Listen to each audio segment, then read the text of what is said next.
এই ভগবান নেমে আসেন কখন না যখনই ধর্মে গ্লানি প্রবেশ করে আর অধর্মের অভ্যুত্থান ঘটে। यदा यदा हि धर्मस्य ग्लानिर्भवति भारत अभ्युत्थानम धर्मस्य तदा आत्मानं सृजाम्यहम्। ভগবান বলছেন তখনই আমি নিজেকে সৃষ্টি করি যখন ধর্মের মধ্যে গ্লানি আসে। ধর্ম শব্দের এখানে অর্থ হচ্ছে দায়িত্ববোধ।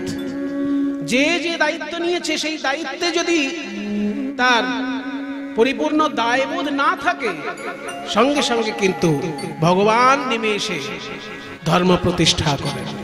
যার যা দায়িত্ব সেটা তাকে পালন করতে হবে।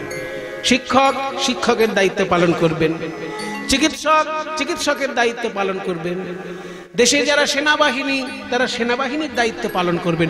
যে যে দায়িত্বটা নিয়েছে সেটা যদি ঠিকঠাক পালন করে তাকেই বলে ধর্ম। ধর্মের আসল ব্যাখ্যাগুলো আমাদের জানতে হবে। ধর্ম মানে কি? ধরে রাখা।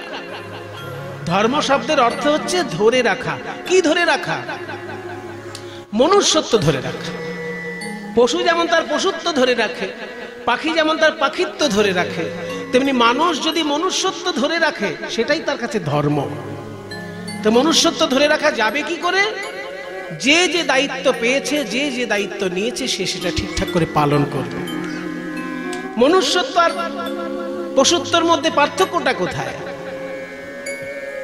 শাস্ত্র বলছে যে মনুষ্যত্ব আর পশুত্ব এই দুটোর মধ্যে মূল পার্থক্যটা কোথায় না? একটা পশু চায় যে আমি খেয়ে পরে বেঁচে থাকলেই হলো, আর অন্য কেউ নাও বাঁচলে হবে। যেমন সিংহ একটা ছাগলকে যখন ধরছে, একটা মোষকে যখন ধরছে, সে ভাবে না যে ওই মোষটারও স্ত্রী আছে, ওই মোষটারও বাচ্চা আছে, ওকে ধরলে আমার চলবে না।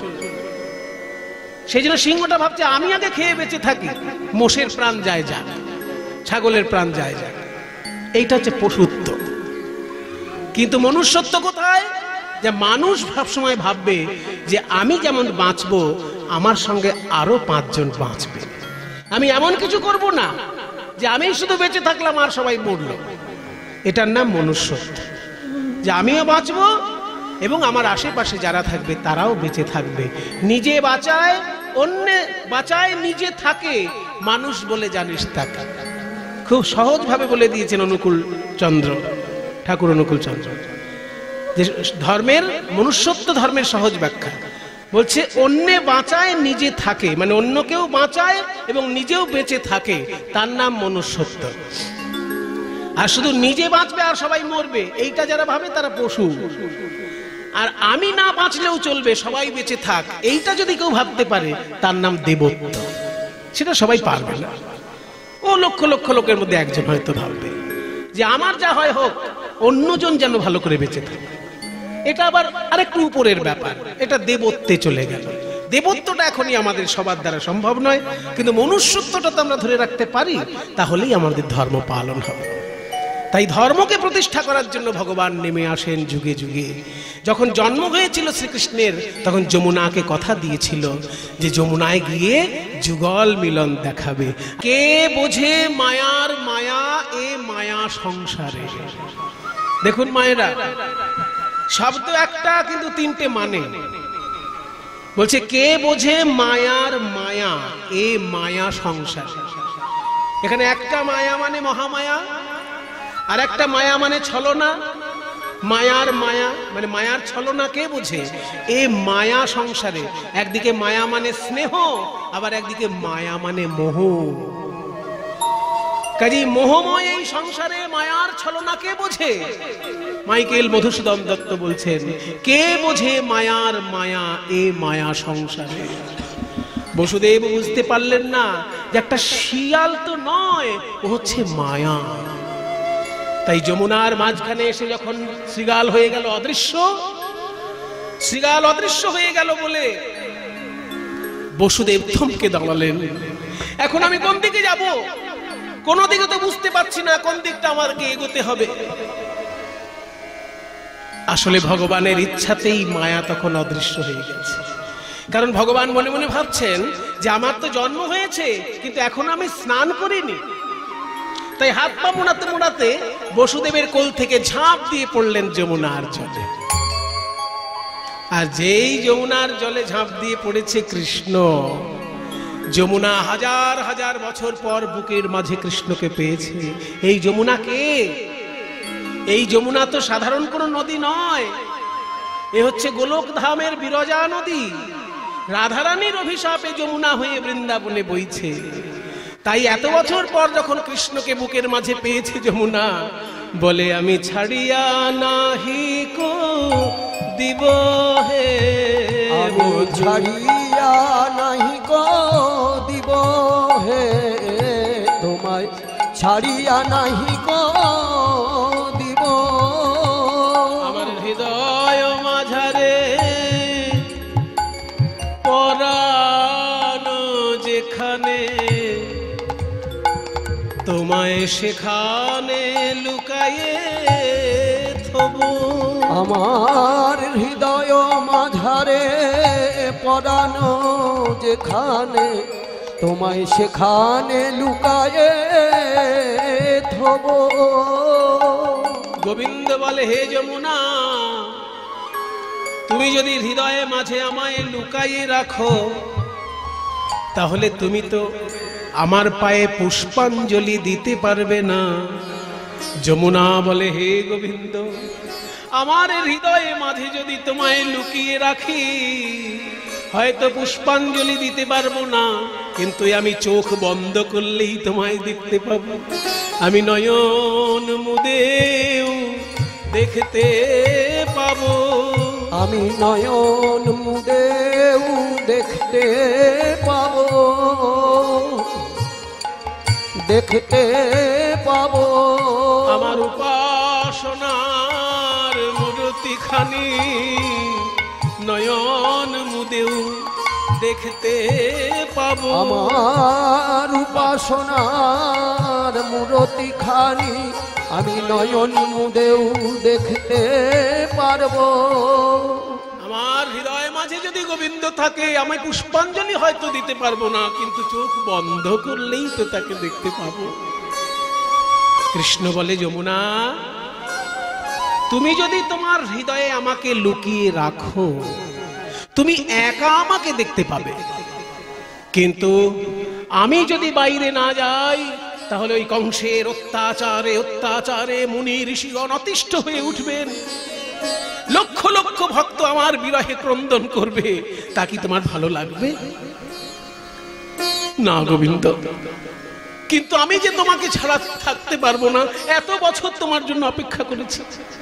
শোনো যমুনা, তুমি আজকে যদি আমাকে ছেড়ে দাও, আমি তোমাকে কথা দিচ্ছি, আমি যখন নন্দালয়ে যাব, ধীরে ধীরে বড় হব, কোনো একটা সময়ে তোমার জলে এসে অষ্ট সখী সঙ্গে করে রাধারানীকে সঙ্গে নিয়ে তোমার জলে নৌকা বিলাস করব এবং জলকেলি করে তোমার মনোবাসনা পূর্ণ করব। যমুনা কেঁদে বলে, হে গোবিন্দ, তাই হোক প্রভু, তাই হোক।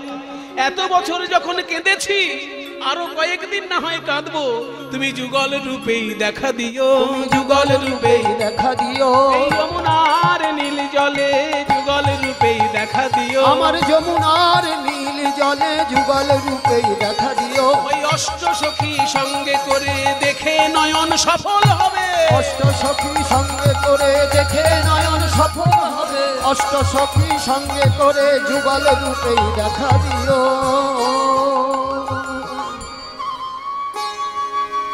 তাই আজকে যমুনার কথা মনে পড়ল গোবিন্দের। আমি তো জন্মদিনে কথা দিয়েছিলাম যমুনাকে যে যুগল দর্শন করাবো। আমি তো সেই কৃষ্ণ, এই তো সেই যমুনা, কিন্তু গোপীদেরকেই আনবো কি করে? নৌকা তো আমাদের নেই, আমি তো আর নৌকা চালাই না। তখনকার দিনে যারা যে কাজটি করত, বংশানুক্রমে তারাই সেই কাজটি করত। যেমন ব্রাহ্মণের কাজ হচ্ছে সমদাম তপ শৌচ খান্তি রাজ্যব বিবচ জ্ঞানং বিজ্ঞানম আস্তিক্যং ব্রহ্মধর্ম স্বভাবজ। ব্রাহ্মণের থাকে 9টি গুণ আর 6টি কর্ম। ওই জন্য বলা হয় নবগুণে ব্রাহ্মণ। 9টি গুণ থাকতে হবে ব্রাহ্মণের। সম মানে শান্ত ভাব, দম মানে ইন্দ্রিয় সংযম, তপ মানে তপস্যা, শৌচ মানে পবিত্রতা, ক্ষান্তি মানে ক্ষমা, আর্জবম মানে সরলতা, জ্ঞানম মানে শাস্ত্রজ্ঞান, বিজ্ঞানম মানে শাস্ত্রের ঊর্ধ্বে অতীত জ্ঞান, এবং আস্তিক্যম মানে বিশ্বাস। এই 9টি গুণ থাকলে তবে ব্রাহ্মণ।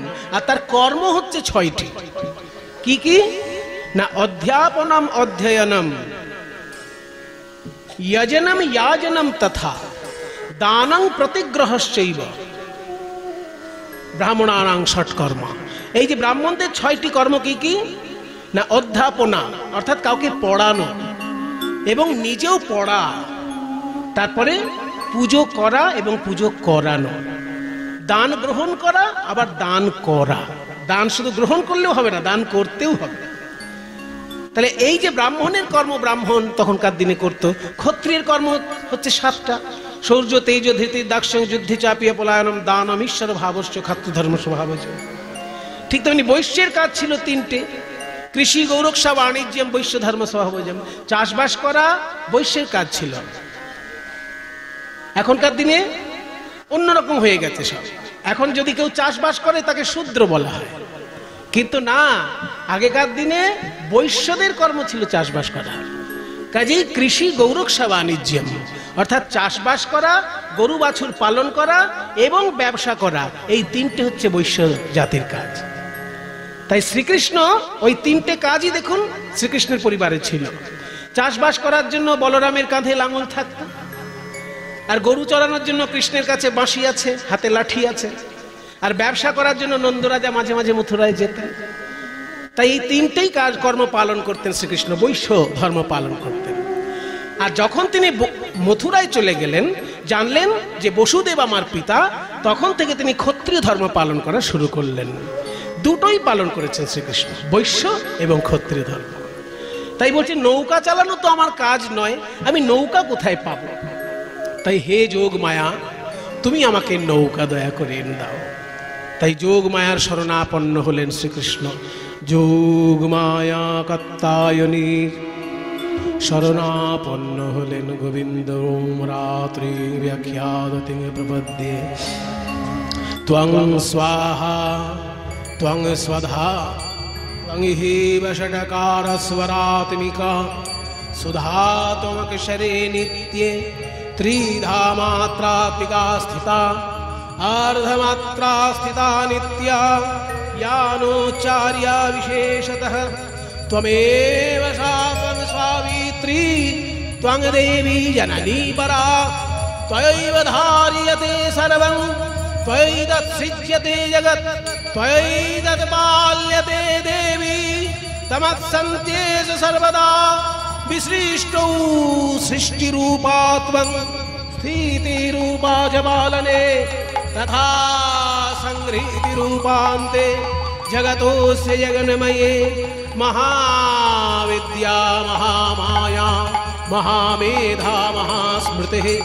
महामोहा च भवति महादेवी महाशूली प्रकृतिस्त्वं हि सर्वस्य गुणत्रय विभाविनी कालरात्रिर्महारात्रिर्मोहरात्रिश्च दारुणा त्वं श्री त्वमेश्वरी त्वं ह्रीः त्वं बुद्धिर्बोधलक्षणा लज्जा पुष्टिस्तथा तुष्टिस्त्वं शान्तिः शान्तिरेव च खड्गिनी शूलिनी घोरा गदिनी चक्रिणी तथा शङ्खिने चापिने बाण भूषूणी परिघायुधा सौम्या सौम्यतराशेष सौम्यभ्यस्त्वति सुंदरी परापराणां परमा त्वमेव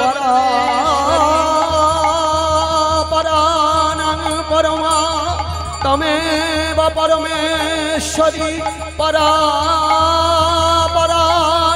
परमा तमेव परमेश्वरी परापरानां परमा तमेव परमेश्वरी।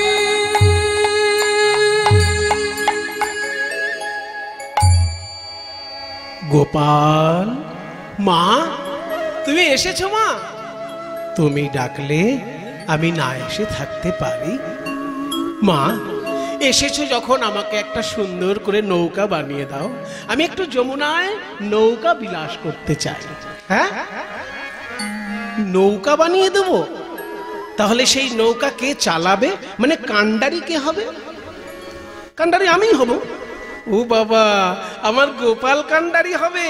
তাহলে তো যেমন তেমন নৌকা দেওয়া যায় না। তুমি যদি হও কান্ডারি, তবে আমি হব দেহতরি। তুমি যদি হও কান্ডারি, আমি হব দেহতরি। আমি ভাসিব যমুনার জলে, আমি ভাসিব যমুনার জলে। ভেসে ভেসে বেড়াবো, আমি ভেসে ভেসে বেড়াবো ওই যমুনার জলে। আমি ভেসে ভেসে বেড়াবো, ওই যমুনার জলে। আমি ভেসে ভেসে বেড়াবো যমুনার নীল জলে। ভেসে ভেসে বেড়াবো। রাধা শ্যামে বক্ষে লয়ে, মুখে জয় রাধে গোবিন্দ বলে। রাধা শ্যামে বক্ষে লয়ে রাধে রাধে রাধে রাধে রাধে রাধে রাধে রাধে। আমি ভেসে ভেসে বেড়াবো, ভাসিব যমুনার জলে। ওই রাধা শ্যামে বক্ষে লয়ে, ভাসিব যমুনার জলে। যোগ মায়া কাত্তায়নী গোপালকে তৈরি করে দিচ্ছেন একটি নৌকা, তবে তত্ত্ব দিয়ে গঠিত সেই নৌকা, তত্ত্বের নৌকা।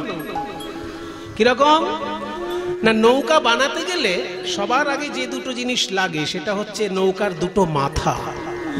এই নৌকার মাথা দুটো যদি ঠিকঠাক হিসেব না হয়, মানে ঠিক হিসেবটা যদি মাথায় না হয়, তাহলে কিন্তু নৌকা সারা জীবন এরকম বেঁকে বেঁকে চলবে। তাই নৌকার মাথা দুটো আগে ঠিক করে নিতে হয়।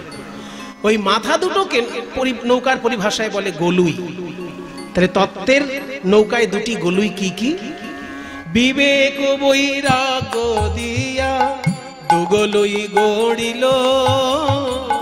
বিবেক বৈরাগ্য দিয়া দুগলই গড়িল। বিবেক বৈরাগ্য দিয়া দুগলই গড়িল। দুটো গলুই মানে নৌকার দুই মাথা। মাথা দুটোর নাম হচ্ছে বিবেক আর বৈরাগ্য। দেখুন বাবা, বিবেক কাকে বলে?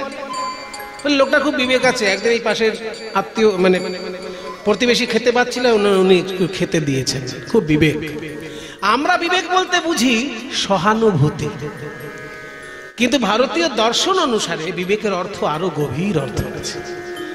বিবেক শব্দের অর্থ হচ্ছে নিত্য আর অনিত্য বস্তুকে আলাদা করে চিনতে শেখা। নিত্যানিত্য বস্তু বিচার বিবেক, অর্থাৎ কোনটা নিত্য পদার্থ আর কোনটা অনিত্য পদার্থ এইটা চিনতে শেখার নাম বিবেক।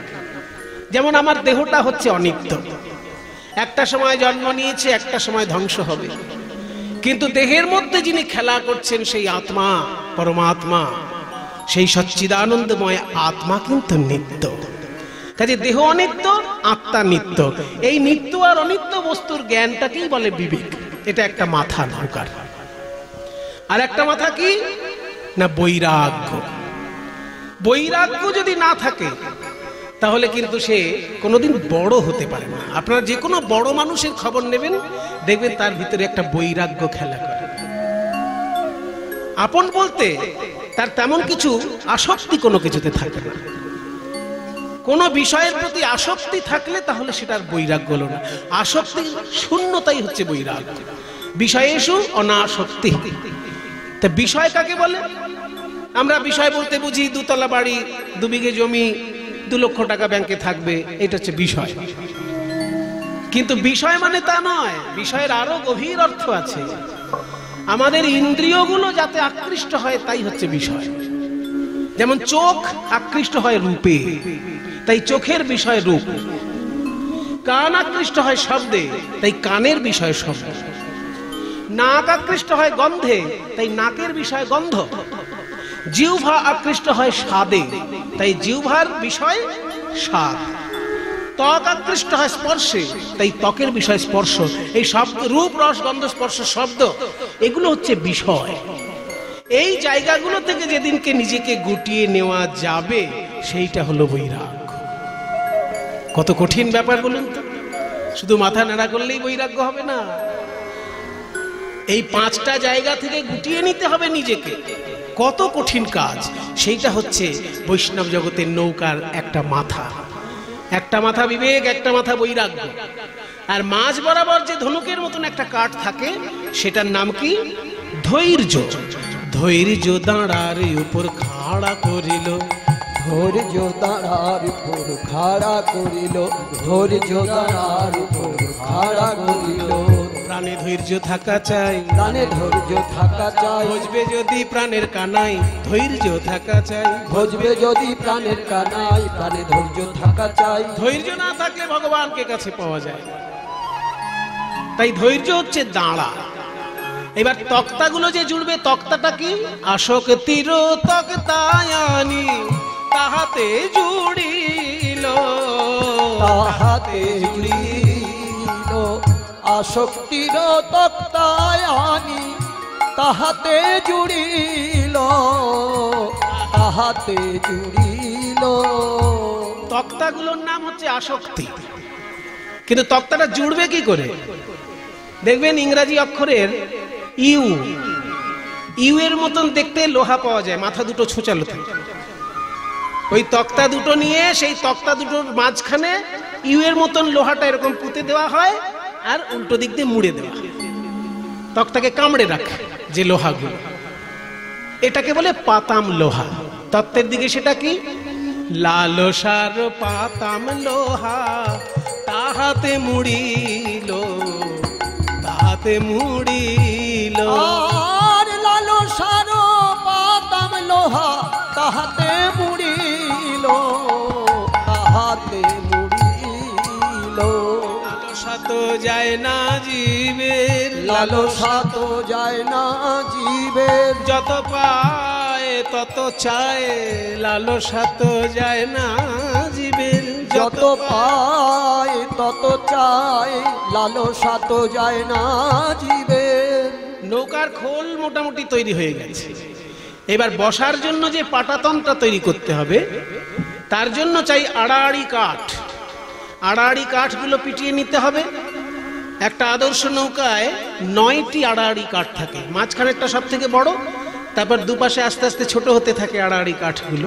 মাঝখানেরটা বড়, তারপর ছোট হতে হতে দুদিকে 4টে 4টে করে 9খানা কাঠ থাকে। তত্ত্বের দিকে এই 9টি কাঠ কি কি? নববিধা ভক্তি দিয়া 9টি গুড়া দিল, নববিধা ভক্তি দিয়া 9টি গুড়া দিল।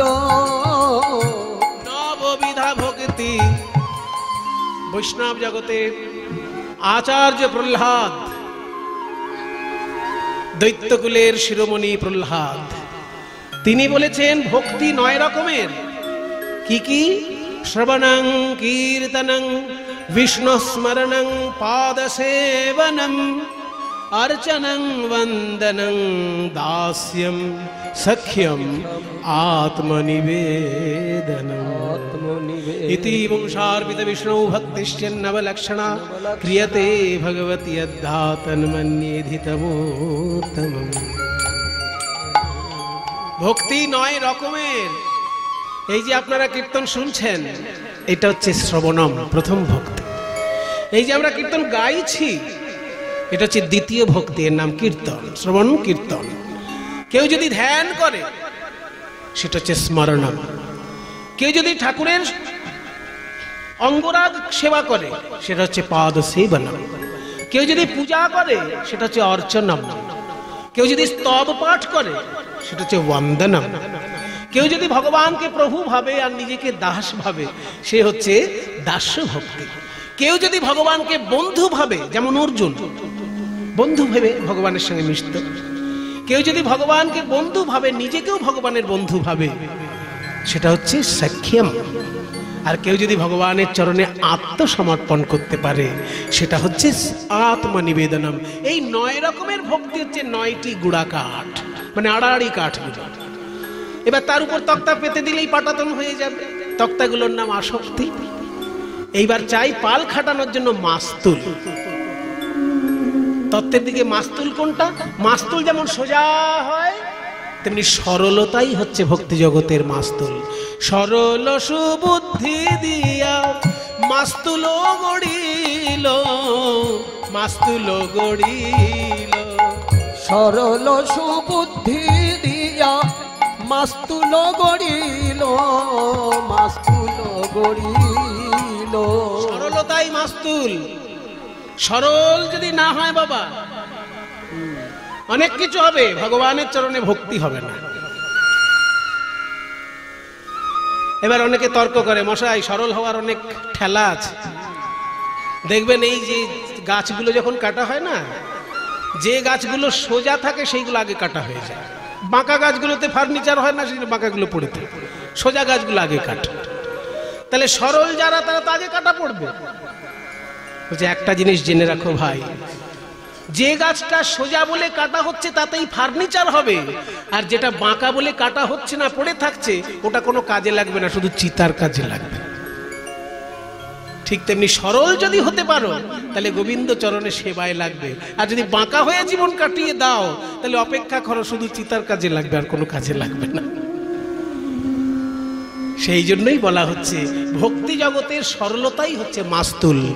রাধা নামের বাদাম তাহে উড়াইয়া দিল, ওই রাধা নামের বাদাম তাহে উড়াইয়া দিল। সাধু সঙ্গ কানি দড়ি চৌদিকে বাঁধিল, সাধু সঙ্গ কানি দড়ি চৌদিকে বাঁধিল। মাস্তুলের সঙ্গে পাল খাটানো হয়ে গেল। এবার পালের ওই কাপড়টার সঙ্গে দড়ি দিয়ে টান দিয়ে রাখতে হবে না। এই যে দেখুন প্যান্ডেলের মাথাগুলো দেখুন, এই যে দড়ি দিয়ে প্যান্ডেল ত্রিপলটাকে টেনে রেখেছে, ওইরকম পালগুলোকে দড়ি দিয়ে টেনে রাখা হয় আর নৌকার কানায় কানায় বেঁধে দেওয়া হয়। এই নৌকার কানায় কানায় বেঁধে দেওয়া হয় বলে ওই দড়িগুলোর নাম কানি দড়ি। তাহলে তত্ত্বের দিকে দড়িটা কোনটা? সাধু সঙ্গ কানি দড়ি, সাধু সঙ্গ কানি দড়ি, সাধু সঙ্গ কানি দড়ি। মন পালকে রাখে ধরি, সাধু সঙ্গ কানি দড়ি। মন পালকে রাখে ধরি, সাধু সঙ্গ কানি দড়ি। মন পালকে রাখে ধরি, মায়ার হাওয়ায় উড়তে দেয় না, মন পালকে রাখে ধরি। মায়ার হাওয়ায় উড়তে দেয় না, মন পালকে রাখে ধরি। সাধু সঙ্গ কানি দড়ি, সাধু সঙ্গ কানি দড়ি চৌদিকে আটিল। সুন্দর সুন্দর নৌকা সাজানো হয়েছে। ও মা, এ তো তত্ত্বের নৌকা। এই তত্ত্বের নৌকা তো আর সাধারণ লোকে বুঝতে পারবে না। ওই জন্য সাধারণ মানুষের জন্য একটু মণিমাণিক্য দিয়ে নৌকাটা সাজিয়ে দাও। তাই মণিমাণিক্য দিয়ে এবার নৌকাটা সাজানো হচ্ছে। কিভাবে? সৃজিল তরণী খানি প্রবাল মুকুতা আনি রে, সৃজিল তরণী খানি প্রবাল মুকুতা আনি রে। মাঝে মাঝে হীরার গাঁথনি, মাঝে মাঝে হীরা আর গাঁথুনি। শিখি পুচ্ছে গুঞ্জা ছড়া রজত কাঞ্চনে মোড়া, শিখি পুচ্ছে গুঞ্জ ছড়া রজত কাঞ্চনে মোড়া। ও কেরোয়ালে রজত কিঙ্কিনি, কেরোয়ালে বাজো বলি সাধের তরি সাজা এলো। রজত কাঞ্চন দিয়ে সাধে তরি সাজাইলো। দেখুন নৌকা সাজিয়েছে কি কি দিয়ে, শুনলে চমকে যাবেন। বলছে সৃজিল তরণী খানি প্রবাল মুকুতানি। একটা প্রবাল কিনতে যাবেন তো কত দাম দেখবেন। সোনার দোকানে যাবেন, ওই যে গয়না মণিমাণিক্য যে দোকানে পাওয়া যায় জুয়েলারি, ওই দোকানে গিয়ে দেখবেন প্রবাল কত দাম আর মুক্ত কত দাম আর হিরে চুনি পান্নার কত দাম। এইগুলো দিয়ে নৌকা সাজানো গোবিন্দের, কেন হবে না? রাজপুত্র, তার নৌকাও তো সেরকম হবে। সৃজিল তরণী খানি প্রবাল মুকুতানি, মাঝে মাঝে হীরার গাঁথনি, মাঝে মাঝে একটা করে হিরে রয়েছে। ওরে বাবা! শিখি পুচ্ছে গুঞ্জা ছড়া, মানে যে দাঁড় এবং হাল, ওই দাঁড় আর হালের যে হাতলটা, সেই হাতলের মাথায় একটা ময়ূরের পালক আছে। শিখি পুচ্ছ, ওই হাতলের মাথায় একটা ময়ূরের পালক লাগানো আছে, শিখি পুচ্ছ। তার সঙ্গে গুঞ্জা ছড়া, গুঞ্জা ফলের এক ছড়া বাঁধা আছে। রজত কাঞ্চনে মোড়া, সোনার রূপ দিয়ে মোড়া রয়েছে হাতলটা। আর কেরওয়ালে রজত কিঙ্কিনি, রূপোর ছোট ছোট ঘন্টা বাজছে হালে আর দাঁড়ে। কিঙ্কিনি মানে ছোট ঘন্টা, রূপো দিয়ে তৈরি। সেগুলো কিভাবে বাজছে? কিঙ্কিনি কিঙ্কিনি কিঙ্কিনি কিঙ্কিনি কিঙ্কিনি কিঙ্কিনি কিনি কিনি কিনি কিনি কিনি কিনি কিনি কিনি কিনি কিনি কিনি কিনি কিঙ্কিনি কিঙ্কিনি কিঙ্কিনি। কি কিনবো? কিঙ্কিনি যেন মনে মনে বলছে আমি কি কিনবো, কি কিনবো, কি কিনবো। রাধা কিনবো না শ্যাম কিনবো? আমার তো দুজনকেই কিনতে ইচ্ছে হয়, কিন্তু পয়সা তো নেই। এখানে পয়সা মানে ভক্তি। ভক্তি যতটুকু আছে একজনকেই দিতে পারছি না, রাধা কৃষ্ণ দুজনকে কিনবো কি করে? তখন সিদ্ধান্ত বলা হলো, শোনো, আজকাল কোম্পানি না মাঝে মাঝে ছাড় দেয়। দেখবে কোন কোন কোম্পানি ছাড় দেয়, মাজন কিনলে ব্রাশ ফ্রি। আছে না এরকম কোম্পানি, যে মাজন কিনলে ব্রাশ ফ্রি, সাবান কিনলে শ্যাম্পু ফ্রি। ওই যে আবার জানে সাবানের সঙ্গে শ্যাম্পু ফ্রি দিচ্ছে। তো এইরকম ছাড় দেওয়া হয়েছে বৈষ্ণব জগতে। সেখানে বলা হয়েছে যদি কেউ রাধারানীকে কিনতে পারে তার কাছে কৃষ্ণ বিনামূল্যে পাওয়া যায়। তাই কিঙ্কিনি সিদ্ধান্ত নিল, একজনকে কিনলে যদি দুজন পাওয়া যায় আমি তাই কিনবো। কিনবো আমি রাধারও মন, খেয়াল করুন, কিনবো আমি রাধারও মন, রাধারও মন, রাধারও মন, রাধারও মন, রাধারও মন, রাধারও মন। একদিকে রাধা রমন মানে কৃষ্ণ, আবার এদিকে রাধার মন। কিনবো আমি রাধারও মন, পাবো আমি রাধা রমন। কেন? রাধার মনেই রাধা রমন আছে, পাবো রাধা। হরি বল, হরি বল। রাধা রমন আছে, পাবো রাধা রমন, মনে রাধা রমন আছে। রাধা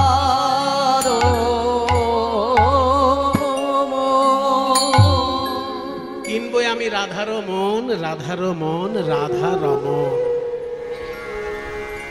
রাধাকে কিনতে পারলেই রাধার মনেই রাধা রমন আছে। তাই আজকে কিঙ্কিনি বাজছে। সুন্দর করে নৌকাটি যখন সাজানো হয়েছে, এইবার গোবিন্দ বললেন তাহলে আমি নাবিক সাজি। মাথায় একটা পাগড়ি বেঁধে ওই নাবিক সেজে যমুনার জলে নিজের প্রতিচ্ছবি দেখছে আর বলছে, ও মা,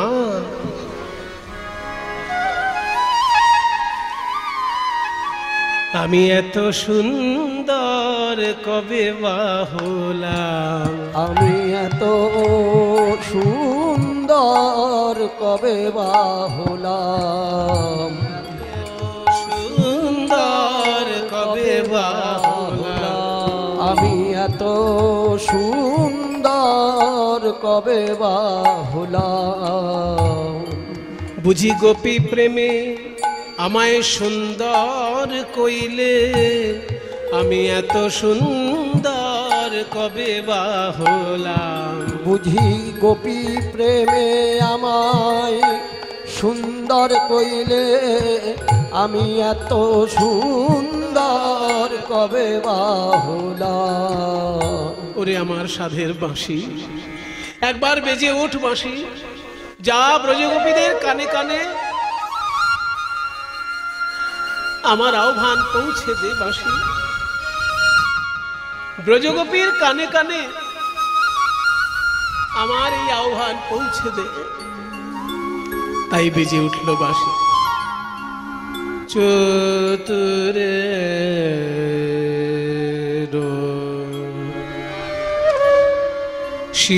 শিরোমণি কান চতুরের শিরোমণি কান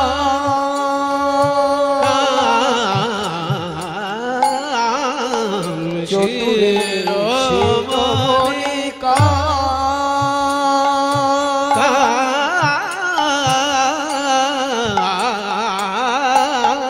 শিরোমণি কান চতুরের শিরোমণি কান হেরি যমুনা জল শ্যামের আমার মন মথ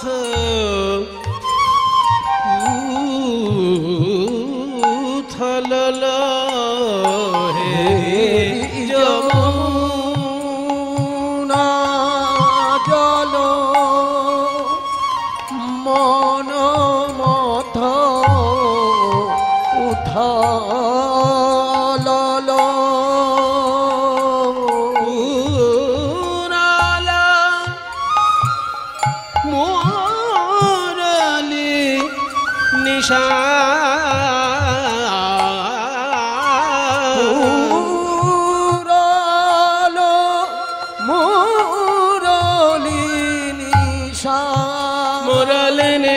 মুরলি নিশান মুরলি নিশান চৈরমণি কান রে চতুরের শিরোমণি কান রে চতুরের শিরোমণি কান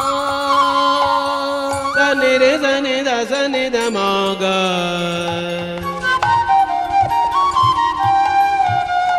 গামদনি সানি দা মগা গানি নি দা মগা মাধা দা মগা মগরে রে সানি দা নি সা গ মগরে সা নি ধা গামদনি সা গামদনি সা শিরোমণি কান রে চতুরের শিরোমণি কান রে শিরোমণি কান রে চতুরের শিরোমণি কান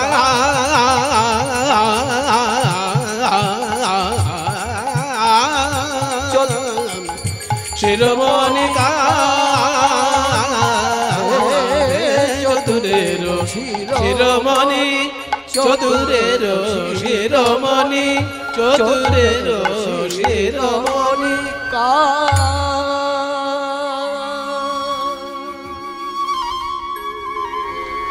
যখনই এইভাবে মধুর মুরলী বাজিয়েছেন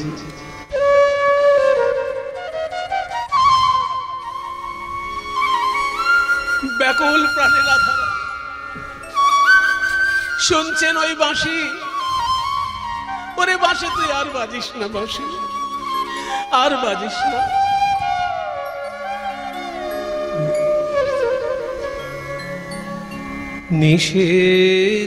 নিষেধয়ামি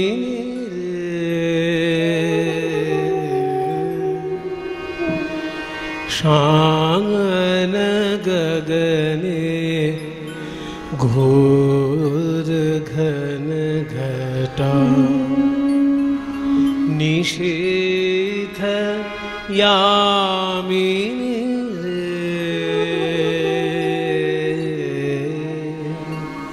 कुंज पथे सखी कैसे जावब कुंज पथे सखी कैसे जावब अबला कामिनी रे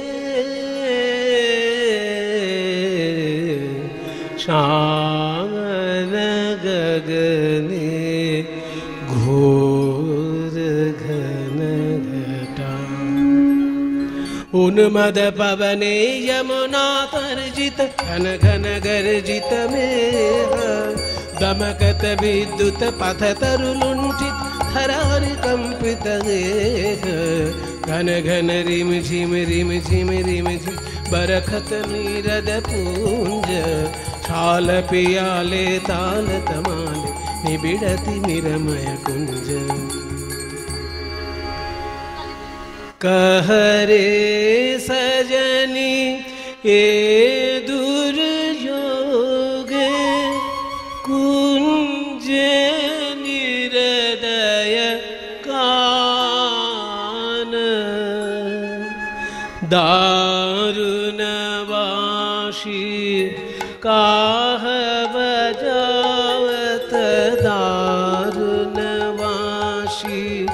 काह बजावत सकरुण राधना मोती बहारे बेश बना दे शीथी लगा दे भाले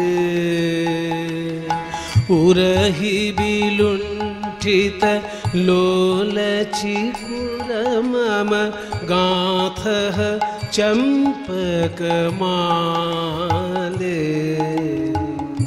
भावा যায় কবিগুরু রবীন্দ্রনাথ ঠাকুর বিদ্যাপতির অনুসরণে এই পদ লিখেছেন, এই গান লিখেছেন রবীন্দ্রনাথ ঠাকুর। বলছে মোতিমা হারে বেশ বানা দে, মোতির হার দিয়ে আমার বেশভূষা তৈরি করে দে।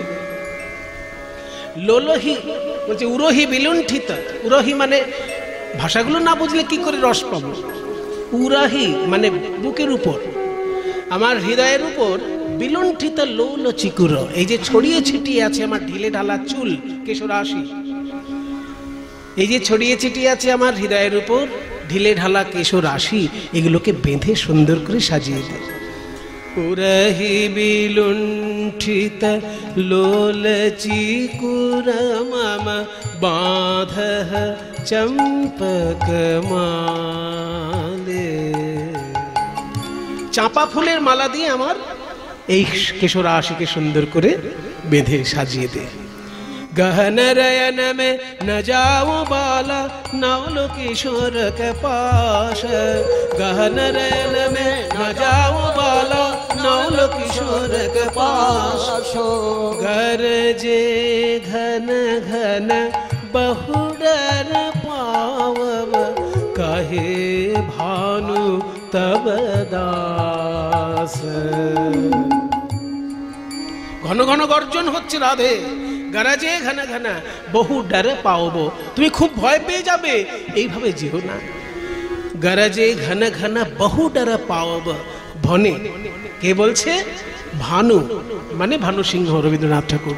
তব দাস, ওগো রাধে তোমার চরণের দাস রবীন্দ্রনাথ বলছে।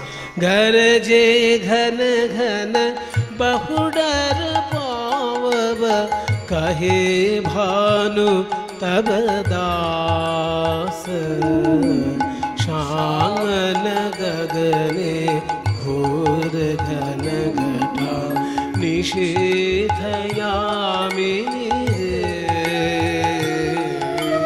कुंज पथे सखी कैसे जावब, कुंज पथे सखी कैसे जावब अबला कामिनी रे शांगन गगने घोर घन घटा।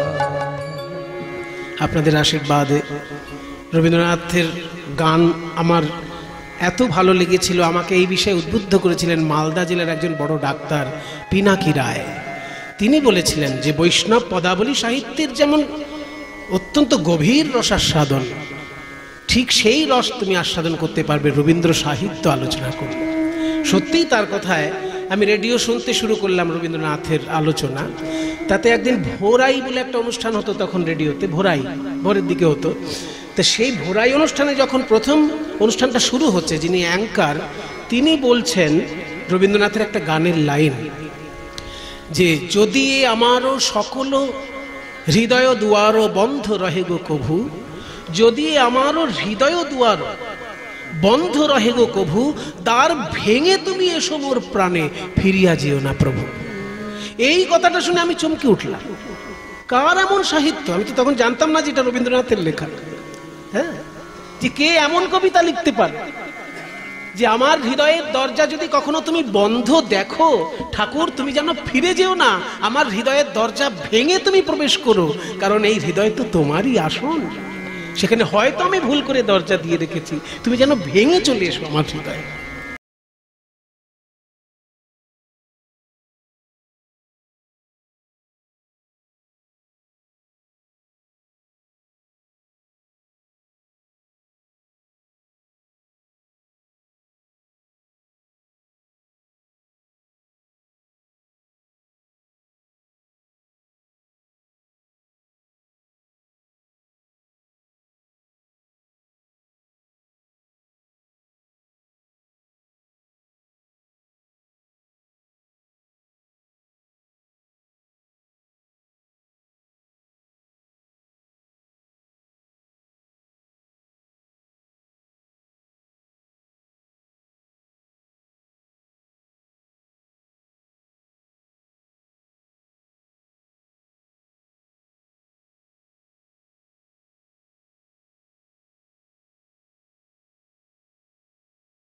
রবীন্দ্র ভারতী বিশ্ববিদ্যালয়ে আমি রবীন্দ্রসঙ্গীতে এমএ পরীক্ষা দিয়েছিলাম। সেই পুরো ইউনিভার্সিটিতে শত শত ছাত্রছাত্রীর মধ্যে আমি সেকেন্ড হয়েছিলাম। এটা আপনাদের আশীর্বাদ যে কীর্তন গানের চর্চার সঙ্গেও রবীন্দ্রসঙ্গীতে আমি এমএতে ফার্স্ট হওয়া যায়নি, কারণ ফার্স্ট যে হয়েছিল তার একটু অন্যান্য ব্যাপার ছিল, সেগুলো এখন ব্যাখ্যা করার জায়গাটি নয়, কিন্তু সেকেন্ড অন্তত আমি হয়েছিলাম। এটা রবীন্দ্রনাথেরই আশীর্বাদ মনে করি। তারপর সারা ভারতের একটা পরীক্ষা হয় সঙ্গীতের উপর, যেমন আইএএস পরীক্ষা, আইএএস অফিসারদের পরীক্ষা হয় না, ঠিক তেমনি যারা অধ্যাপক হবে সারা ভারতের সেন্ট্রাল ইউনিভার্সিটি, তার একটা পরীক্ষা হয়। সেই পরীক্ষায় রবীন্দ্রসঙ্গীতের উপর আমি দিয়েছিলাম নেট। সেই নেট পরীক্ষায় আমি কিন্তু কোয়ালিফাই করেছিলাম। নেট পরীক্ষা আইএএস পরীক্ষার মতন কঠিন পরীক্ষা, একবারে সবাই পাশ করে না, কিন্তু আপনাদের আশীর্বাদে আমি একবারেই পাশ করেছি। রবীন্দ্রসঙ্গীতের নেট একবারেই আমি পাশ করেছি, এবং সেটও, যেটা পশ্চিমবঙ্গ রাজ্য সরকারের পরীক্ষা, মানে পশ্চিমবঙ্গের কলেজে যদি অধ্যাপক হতে হয় তাহলে যে পরীক্ষাটা দিতে হয় তার নাম সেট, স্টেট এলিজিবিলিটি টেস্ট। আর সারা ভারতের যে কোনো ইউনিভার্সিটিতে পড়াতে গেলে যে পরীক্ষা দিতে হয় সেটা নেট, ন্যাশনাল এলিজিবিলিটি টেস্ট। এই দুটো পরীক্ষায় আমি একবারেই দিয়েছি এবং একবারেই কোয়ালিফাই করেছি, সেটা আপনাদের আশীর্বাদ। যাই হোক, রবীন্দ্রনাথ ঠাকুরের কথাতেও দেখলাম যে কি সুন্দর অভিসারের বর্ণনা তিনি দিয়েছেন। সাঙ্গন গগনে ঘোর ঘন ঘটা। রাধারানী আজকে সেজে গুজে যাবেন ভাবছেন, কিন্তু যাবেন কি করে? শাশুড়ি ননদই তো পথ আগলে রয়েছে। তাই বুড়িমা এসে বলছে, রাধে আমি তোর শাশুড়ির কাছ থেকে অনুমতি নিয়ে আসবো, দাঁড়া। এবার বুড়িমা হচ্ছেন বৃন্দাবনের সব থেকে বয়স্ক মহিলা, সেই জন্য সবাই তাকে খুব সম্মান করে। এবার সেই বয়স্ক মা বুড়িমাই তিনি গিয়ে জটিলাকে বলছে, ও জটিলে উঠে দাঁড়া, হ্যাঁ তোর থেকে আমার বয়স বেশি আর তুই আমার থেকে বুড়ি বেশি, এদিকে বল। রাজার মেয়ে রাধারানীকে বৌমা করে বাড়ি এনেছিস, এই ভাঙা ছাদের নিচে রাখবি বলে? পয়সা কি উড়ে আসে? পয়সা কোথায় থাকে জানিস না? শাস্ত্র কি বলেছে? পয়সার তিনটে জায়গা আছে। এসব গোপন কথা সবাইকে বলতে নেই, তবু বলে ফেলছি, আর কি করব, বলে ফেলছি বাবা। তিন জায়গায় পয়সা থাকে, শুনে রাখুন সবাই। বাণিজ্যে বসাতে লক্ষ্মী। যদি কেউ ব্যবসা ঠিকঠাক করতে পারে, ব্যবসায় যদি ফাঁকি না থাকে, ব্যবসায় যদি পরিশ্রম থাকে, ঠিক একদিন সে লক্ষ্মীর কৃপা পাবে। ব্যবসা এক নম্বর পয়সার জায়গা। বাণিজ্যে বসাতে লক্ষ্মী, তদর্ধং কৃষি কর্মণি, তার অর্ধেকটা থাকে চাষবাসে। চাষবাসকে লোকে অবজ্ঞা করে, কিন্তু চাষবাস খুবই মূল্যবান, অন্তত ভারতবর্ষের জন্য। কারণ চাষি ভাই যারা হয় তাদের একটা বিরাট বড় সুযোগ সুবিধা দিয়েছে ভারত সরকার, যে চাষ করে যদি ফসলের আনা হয় সেই ফসলের জন্য ট্যাক্স দিতে হয় না। যদি কেউ মাইনে পায়, চাকরি করে কেউ যদি মাইনে পায়, সরকার আগে তার ট্যাক্স কেটে রাখে, তারপর মাইনে দেয়। কিন্তু চাষি ভাই যত লক্ষ টাকাই ইনকাম করুক, তাকে কিন্তু ট্যাক্স দিতে হয় না। খোঁজ নেবেন, ট্যাক্স লাগে না। তবে এটা খারাপ নয়, ভালো। কেন ভালো না? চাষ তো প্রত্যেকবারে ভালো হয় না, কোনো বার চাষের পর মারাত্মক ক্ষতি হয়ে যায়, সেই জন্যই এই নিয়মটা। কিন্তু সুযোগটা আছে, যদি প্রত্যেকবারই কারোর চাষ ভালো হয়, ভালো লক্ষ্মী আসবে তার ঘরে। তাই 3 জায়গায় লক্ষ্মী থাকে।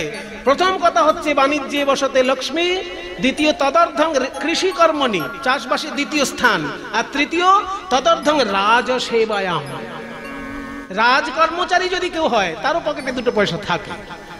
আর ভিক্ষায়াং নৈব নৈব চ, ভিক্ষায় কখনো লক্ষ্মী থাকে না, অলক্ষ্মী থাকে। তাহলে তোরা তো রাজবংশের, তোদের বাড়িতে তো ব্যবসা আছে। আরে বাবা, ব্যবসায় লক্ষ্মী থাকে তো ব্যবসা কর, তোদের দধি দুগ্ধ পচে যাচ্ছে, গিয়ে বিক্রি কর। ব্যবসা করবে, বিক্রি করতে যাবে টাকে। তুই চল, আমি বুড়ি হয়েছি, আমি কি আর পারি? তুই পারিস না তো তোর মেয়েকে পাঠা। ওই মেয়ে, এই যে বাবারে বাবারে, সাংঘাতিক মেয়ে, সুন্দর মালা গলায়। হ্যাঁ মালা দোলায়, কিন্তু কুল গাছে গিয়ে চুল লাগিয়ে ঝগড়া করে। হ্যাঁ কুল গাছে গিয়ে, কাটা গাছ, হ্যাঁ, সেখানে চুল ছেড়ে দিয়ে কুলের কাটাতে লাগিয়ে কুল গাছের সঙ্গে ঝগড়া করে। এমনি মেয়ে আমার। এমন মেয়ে। হ্যাঁ। বলি আমড়া গাছে কি আর আম হয়? কখনো হয় নাকি? তুই যেমন ঝগড়াটি, তোর মেয়েও হয়েছে সেরকম ঝগড়াটি। আরে পেটে ধরেছে, হ্যাঁ ফেলে দেব না। ফেলে কে দিতে বলছে? তোর মেয়েকে তুই বুকে করে রাখ। রাখবই। বাড়িতে কি আর কেউ নেই ব্যবসায় যাওয়ার মতো? ছেলে আছে, সে আমার। ছেলে কি করে? সারাদিন কালী জয় কালী জয় কালী, আমার খেপা ছেলে কালী ভক্ত। তাহলে সে যাবে না ব্যবসায়? সে কখনো যাবে না। বৌমা নেই? আছে, কই? এই লোকজনের মাঝে বলবো? আমি ওর মুখ দর্শন করি। বলুন, আমি ওর মুখ দর্শন করি। ওই দেখুন, ওই বেরো। হ্যাঁ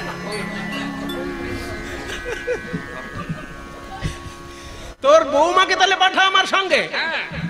কেন, বৌমার কিছু অসুবিধা আছে? আরে বৌমার অসুবিধা একটা বিরাট। কি বলবো, ওর স্বভাবটা ভালো নয়, স্বভাবটা ভালো নয়। কি করে? কালি রাস্তায় বেরোলে এদিক এদিক এদিক এদিক খালি তাকাইবো। ও, এদিক ওদিক তাকায়? হ্যাঁ। তাহলে একভাবে দেখে যদি বৌমা যায়, বাধা দিবি না তো? না, রাধে, শাশুড়ির দিকে হাত জোড় করে বলো যে আজকে যদি আমায় মথুরায় যেতে দাও, আমি 1 পানে চাইব। রাধারানী বলছে, বড়ি মাগো, তোমার সম্মুখে আমি কথা দিলাম, আজ যদি মথুরার হাটে আমায় নিয়ে যাও, আমি 1 পানে চাইব। আমি 1 পানে চাইব, এদিক ওদিক চাইব না মা, এদিক ওদিক চাইব না, আমার পরাণ বধুর বদন বিনা। আমি এদিক ওদিক চাইব না মা, পরাণ বধুর বদন বিনা। এদিক ওদিক চাইব না মা, পরাণ বধুর বদন বিনা। এদিক ওদিক চাইব না মা, পরাণ বধুর বদন বিনা। আমি 1 পানে চাইব।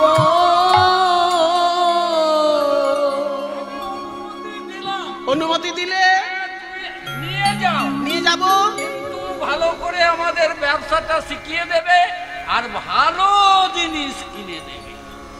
পৃথিবী ব্যবসা করিয়ে দেবো তোদেরকে। হ্যাঁ, আর ভালো জিনিস কিন্তু কিনে দেবে। চল তাহলে রাধে, শীতল তরুর ছায়ে বসিয়া বসিয়া যায়, শীতল তরুর ছায় বসিয়া বসিয়া যায়। যমুনা কিনারে দিল দেখা, আসি সবে যমুনা কিনারে দিল দেখা, তারাই আসিয়া দাঁড়ালো, দাঁড়ায় আসিয়া দাঁড়ালো। ওই যমুনার তীরে সবে আসিয়া দাঁড়ালো। ওই যমুনার তীরে সবে আসিয়া দাঁড়ালো। যমুনার তীরে যখন এসেছেন গোপীগণ, বুড়িমা কই, নৌকা কই? তুমি একটু সরে দাঁড়াও দেখি। ওই তো বহুদূরে,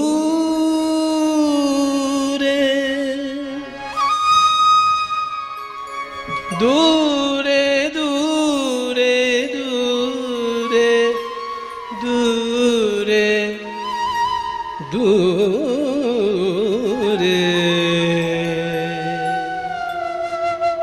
আরে বাবা দূরে কি বলবি তো? একখানা তোরি দেখা যায় গো, ও বহু দূরে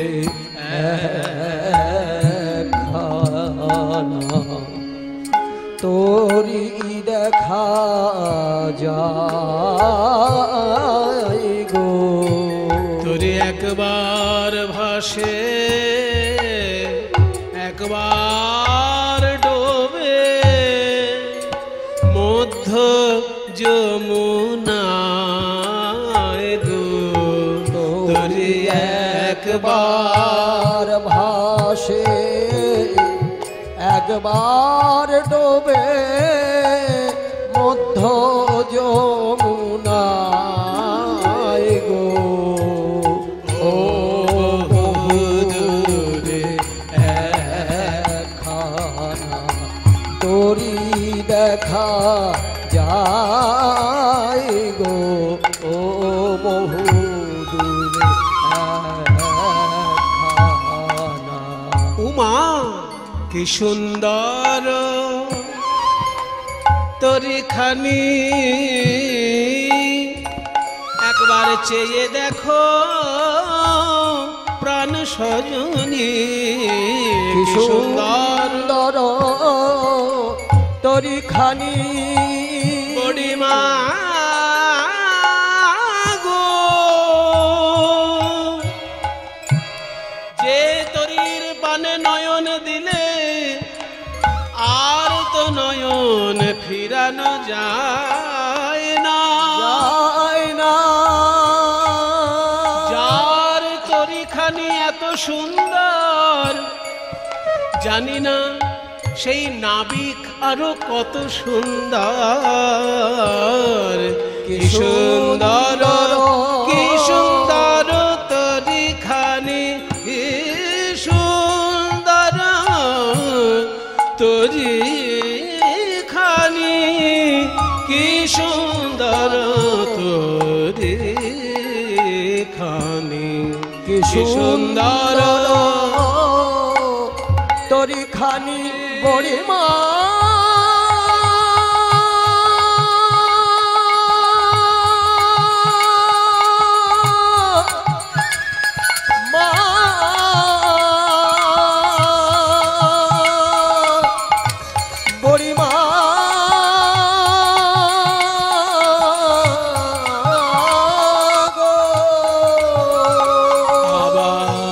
তোরির মাঝে ও নীলমণি, তোরির মাঝে ও নীলমণি বসে বৈঠা বায় গো। আবার তোরির মাঝে ও নীলমণি বসে বৈঠা বায় গো। আবার তোরির মাঝে ও নীলমণি বসে বৈঠা বায় গো।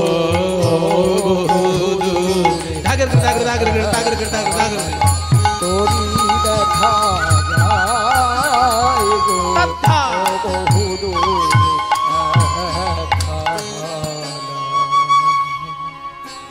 নৌকা যখন দেখা গিয়েছে নাবিক নিশ্চয়ই থাকবে, নাবিককে ডাকলে নিশ্চয়ই নাবিক এগিয়ে আসবে। হে ভক্তগণ, এই ডাক রাধারানীর একার ডাক নয়। আমরা যেখানে যে অবস্থায় যে থাকি, কোনো না কোনো দিন একবার মনে হবেই, ওগো ভবপারের কান্ডারি, একবার এসে তুমি আমাকে এই ভবনদী পার করে দাও। তাই রাধারানী কাতর কণ্ঠে ডাকছেন। সবাই আমরা হাত জোড় করে একবার শুনি সেই ডাক। সবাই একবার হাত জোড় করুন। এ কান্ডারি যেমন তেমন কান্ডারি নয়, হচ্ছে সেই ভবপারের কান্ডারি। ভবপারে গিয়েছেন আমাদের মা শিবানী দেবী, ঠিক তেমনি ভবপারের কান্ডারিকে আমাদেরকে সবাইকেই ডাকতে হবে একবার। রাধারানী ডাকছেন, ও নবীন নেয়ে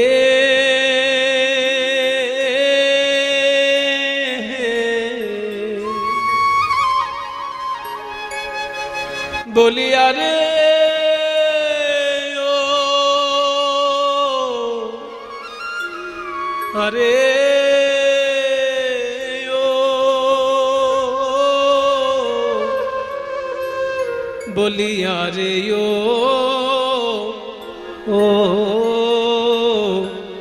ও নবীন নে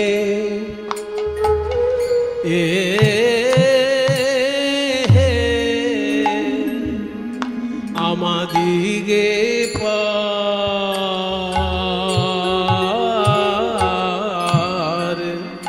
পার করে দে ও নবীন নে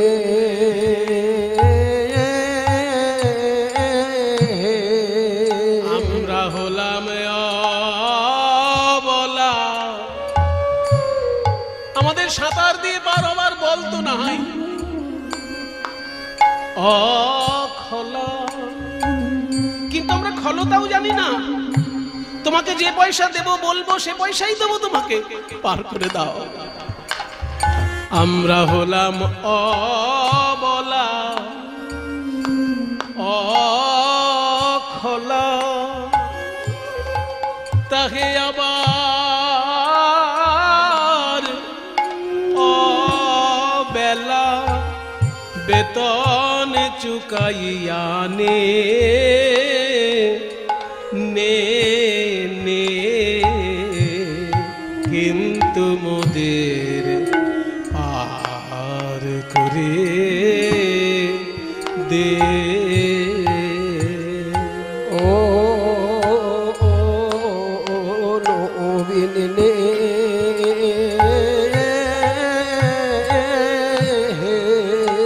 বলো বলো আমরা কি দাঁড়ায়ে রব, বলো বলো আমরা কি দাঁড়ায়ে রব। নবীন নেই হে তোমার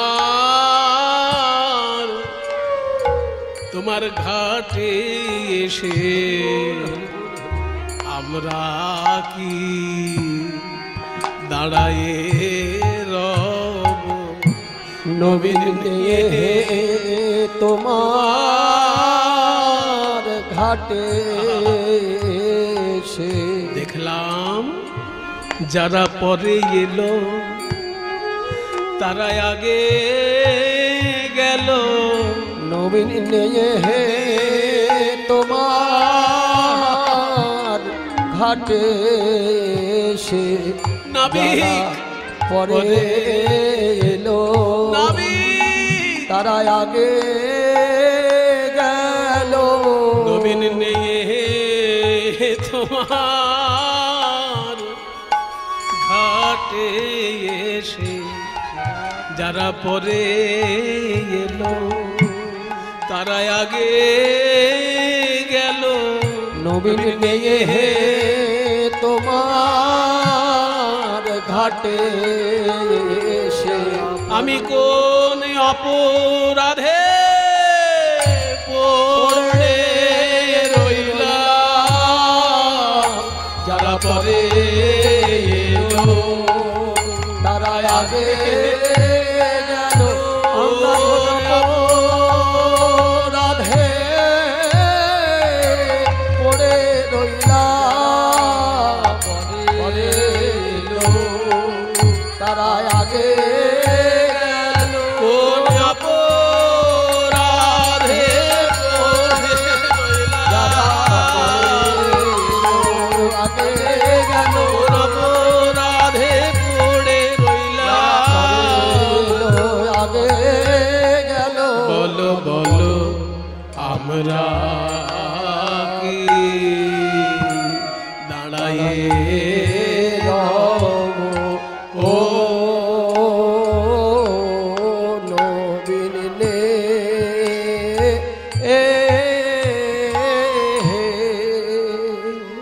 কাতর কণ্ঠে যখন রায়ধ্বনি ডাকছেন ওই ভবপারের নাবিককে, আর কি নাবিক থাকতে পারে? ধীরে ধীরে সেই নৌকা বাইতে বাইতে এগিয়ে আসলেন ঘাটের কাছাকাছি। আর যত এগিয়ে আসছে তত রাধারানী যেন অবাক হচ্ছেন, মনে হচ্ছে নাবিককে যেন চেনা চেনা লাগছে। ও বুড়িমা, দেখো তো ওই নাবিককে যেন চেনা চেনা লাগছে, মনে হচ্ছে না সেই রাখাল ছেলে নন্দনন্দন কৃষ্ণই নাবিক না? ও আবার নাবিক, নৌকা চালানো শিখলো কবে? ও তো সারা জীবন গরু চড়িয়েছে। গরু চালানো আর নৌকা চালানো এক জিনিস? কিছু মনে করবেন না। মনে করুন আপনাদের পাড়ায় একজন টোটো চালক আছে, সেই টোটো চালককে আপনারা খুব ভালো করে চেনেন। আর সেই টোটো চালককে হঠাৎ আপনি একদিন দমদম এয়ারপোর্টে দেখলেন যে এরোপ্লেনে পাইলটের চেয়ারে বসে আছে। তখন আপনার মাথায় বজ্রাঘাত পড়বে কিনা যে এই টোটো চালানো আর এরোপ্লেন চালানো কি এক জিনিস? হ্যাঁ, এই শিখলো কোথায়? শিখেছে আদৌ নাকি এরকম বসে গিয়েছে?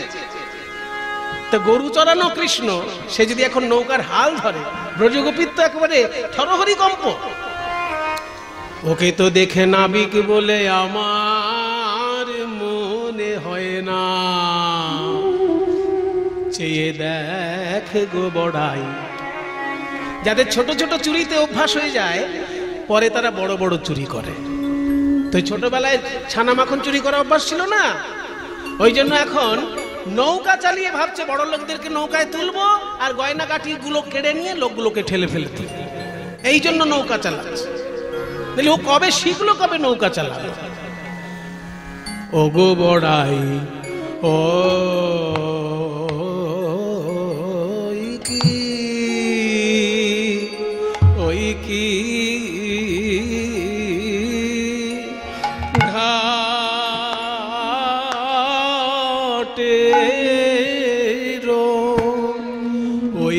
ঘাটের নে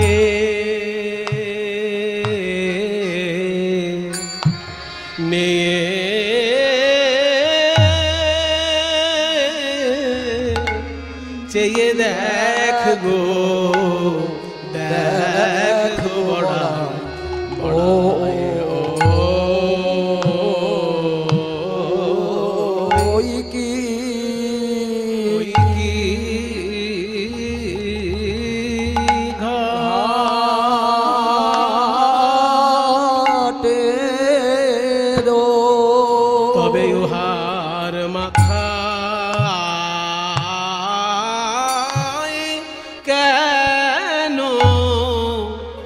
সোনার চূড়া বাঁধা উহার মাথায় কেন চূড়া বাঁধা? ও যদি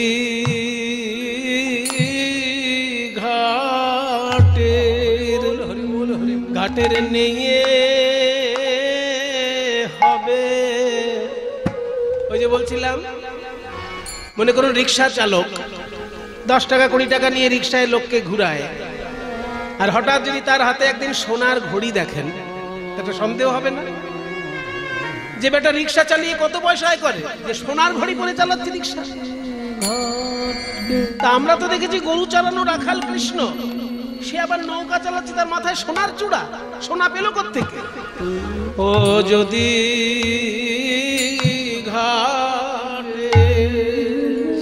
ঘাটের নিয়ে হবে, তবে এত রজত কাঞ্চন কোথায় পাবে?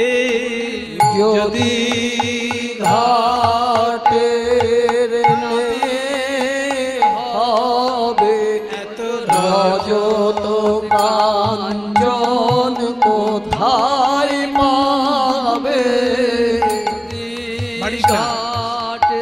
নানান অন্য কাজ হবে, তবে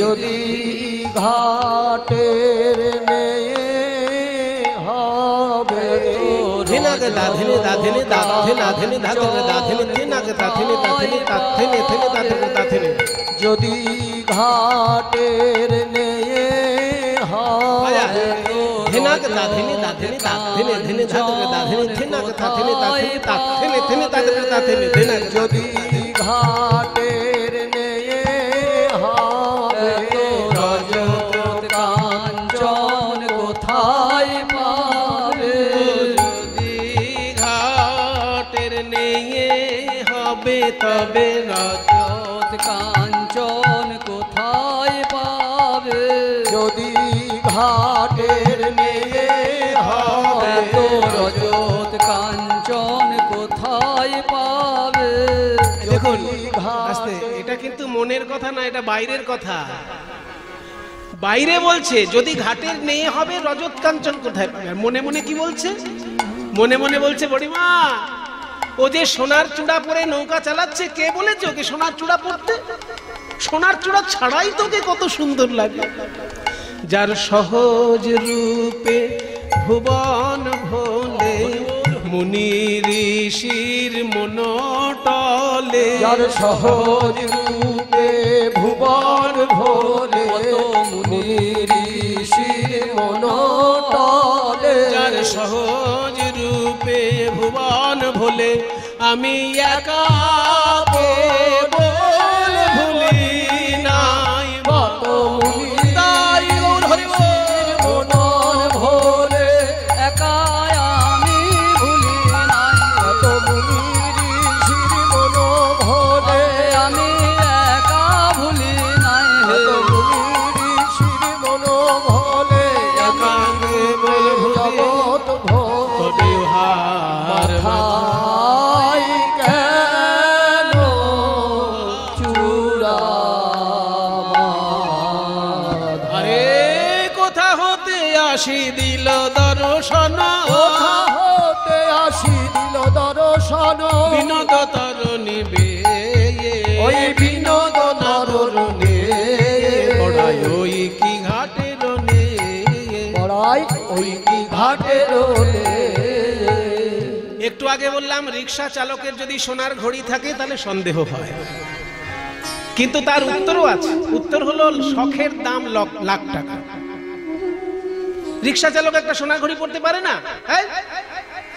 রিক্সা চালক বলে সে মানুষ না, তার একটা শখ নেই? মনে করুন ভোর 4টে রিক্সা চালানো শুরু করে, রাত্রির 12টায় রিক্সা চালানো শেষ করে। সারাদিন রাতের পরিশ্রম করে যদি টাকা জমিয়ে জমিয়ে জমিয়ে জমিয়ে সে একটা সোনার ঘড়ি বানায়, বানাতে পারবে না? পারবে। কিন্তু রিক্সাটাই যদি সোনা দিয়ে বানানো থাকে তখন তো সন্দেহের ব্যাপার। যার সোনা দিয়ে রিক্সা বানানোর ক্ষমতা আছে সে আবার রিক্সা চালায়? ওই দেখো নৌকাটাই সোনার উপর দিয়ে সাজানো, মাথায় একটা চূড়া থাকতো ছেড়ে দিতাম, কিন্তু নৌকাটাতেই সোনার উপর। রজত কাঞ্চনে না খানি সাজানো, রজত কাঞ্চনে না খানি সাজানো, আবার বাজিছে কিঙ্কিনি জাল, বাজিছে কিঙ্কিনি জাল, আবার অপরূপতাতে শোভে রাঙা হাতে, অপরূপতাতে শোভে রাঙা হাতে, মণি বাঁধা কেরোয়াল, ওই মণি বাঁধা কেরোয়াল। আরে মশাই আমাদের আংটিতে পাথর লাগাতে গেলে লক্ষ লক্ষ টাকা লাগে। আমাদের দলের মধ্যে একজন আছে বলছে, আস্তে আস্তে, দলের একজন আছে, সে পাথরের খবর নিতে গিয়ে এত দাম শুনেছে চমকে উঠে চলে এসছে দোকান থেকে। তাহলে হলো না?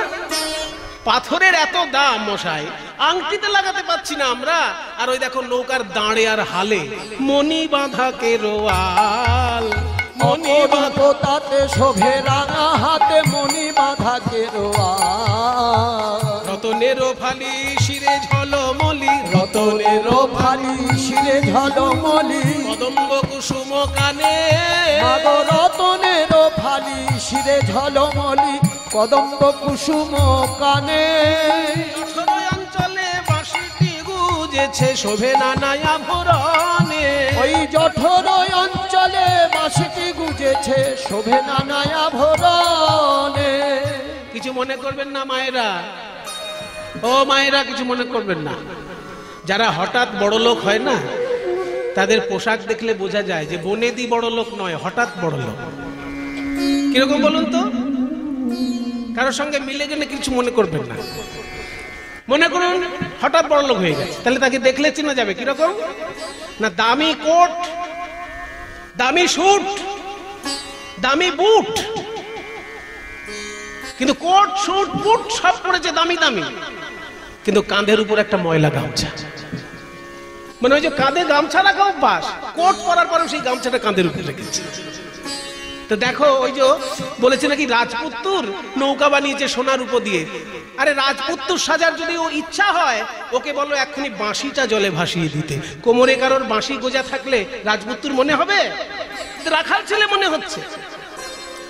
জঠর অঞ্চলে বাঁশিটি গুজেছে, মাগো জঠর অঞ্চলে বাঁশিটি গুজেছে, শোভে নানা আভরণে। বুড়িমা বলছে আরে বাবা, ওর বাঁশি ও গুজবে না ফেলে দেবে সেটা ওর উপর ছাড় না। বাঁশিটা বাজবে তবে তো লোকে বুঝবে নৌকা ছাড়ছে, ওই জন্য তো বাঁশি রেখেছে কোমরে। বলে বুড়িমা গো, ওই বাঁশি যেন আর না বাজে।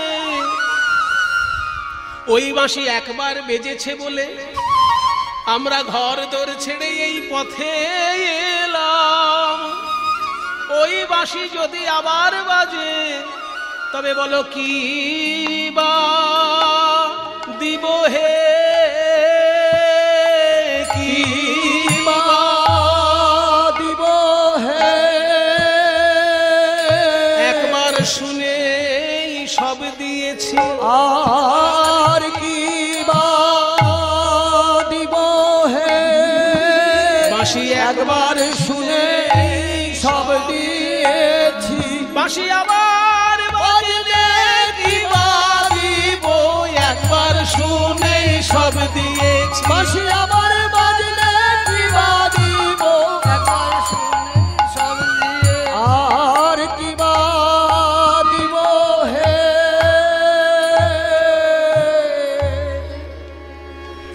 দেখেছো দেখেছো, আর চোখে আমাদের দিকে তাকাচ্ছে, আবার গুনগুন করে গান গাইছে। এত বড় সাহস! হাসিতে হাসিতে গীত আলাপিছে, হাসিতে হাসিতে গীত আলাপিছে, ধুলাইছে রাঙায় আখি, ধুলাইছে রাঙায় আখি। আমাদের চড়াইয়া নাই কি জানি কি চায়, চড়াইয়া নাই কি জানি কি চাই। বড় চঞ্চল ইউহারে দেখি, বড় চঞ্চল উহারে দেখি। গাড়ির ড্রাইভার যদি একটু ধীর স্থির হয় তাহলে ভরসা করে গাড়ি চাপা যায়, তাই না? আর গাড়ির ড্রাইভার যদি চঞ্চল প্রকৃতির হয় সবসময় একটা আতঙ্কে থাকতে হয় না।